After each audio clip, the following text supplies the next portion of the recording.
Dans cette nouvelle série de cours sur l'UDK mobile, nous allons apprendre à programmer les joysticks.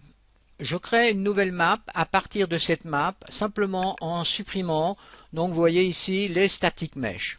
Voilà donc la map que l'on doit obtenir, en supprimant certains acteurs aussi. Et on va utiliser cette map pour comprendre la programmation des joysticks. Alors si nous faisons une première simulation, donc en cliquant ici sur ce play, on voit que l'on a donc des joysticks à disposition qui sont déjà préprogrammés pour cette map. Pour mieux comprendre donc la programmation de ces deux joysticks, eh bien je vous renvoie donc sur le site officiel de Epic Games, donc à cette adresse internet, et là vous avez toutes les informations donc officielles qui concerne la partie mobile du moteur UDK.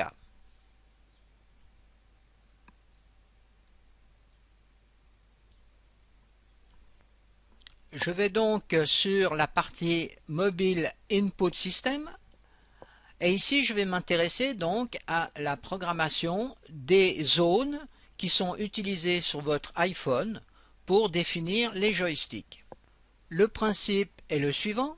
On définit, vous voyez ici, des zones de travail où l'on va définir aussi le type d'action. Est-ce que c'est un joystick? Est-ce que c'est un bouton par exemple? Ou éventuellement aussi un slider.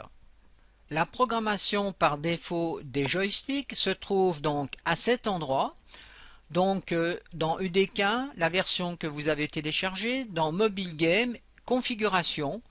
Et ici vous avez un fichier qui s'appelle Défaut Game, que vous pouvez ouvrir avec le bloc-notes et vous intéresser donc à cette partie-là qui concerne les joysticks.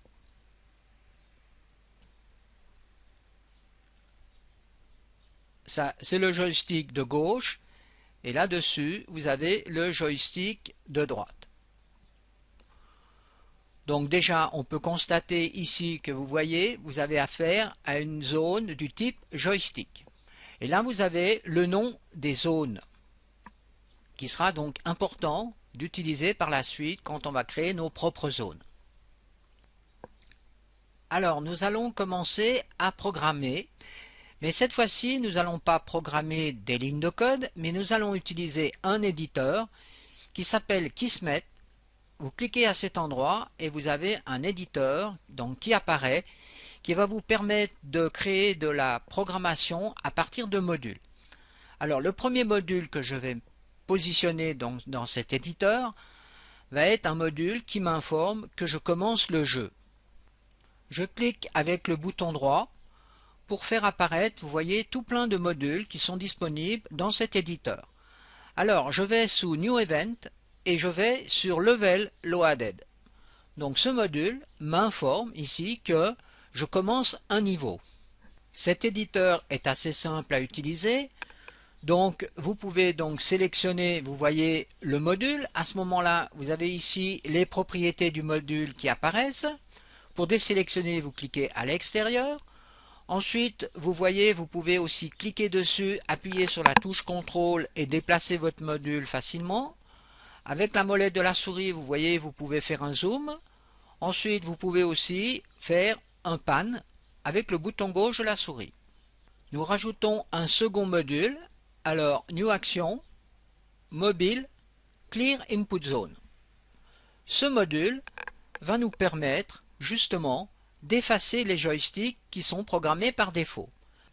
Pour cela, je vais faire un lien entre le module Level Loaded qui me signale donc que je commence un jeu ou que j'ai téléchargé une map et ensuite la sortie ici vient sur l'entrée du module qui va me nettoyer les zones de travail. Effectuons une première vérification. Je clique donc à cet endroit pour faire apparaître cette fenêtre qui simule donc votre iPhone.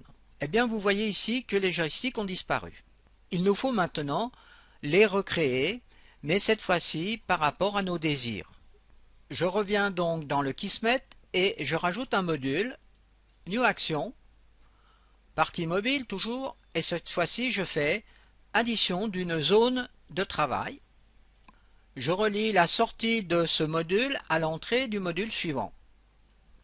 Je clique sur le nouveau module pour faire apparaître ses propriétés ici dans cette fenêtre. Et ici, je vais rajouter, en cliquant sur ce bouton, une nouvelle zone de travail, Mobile Input Zone. Et là, vous pouvez développer donc les paramètres ici de cette zone.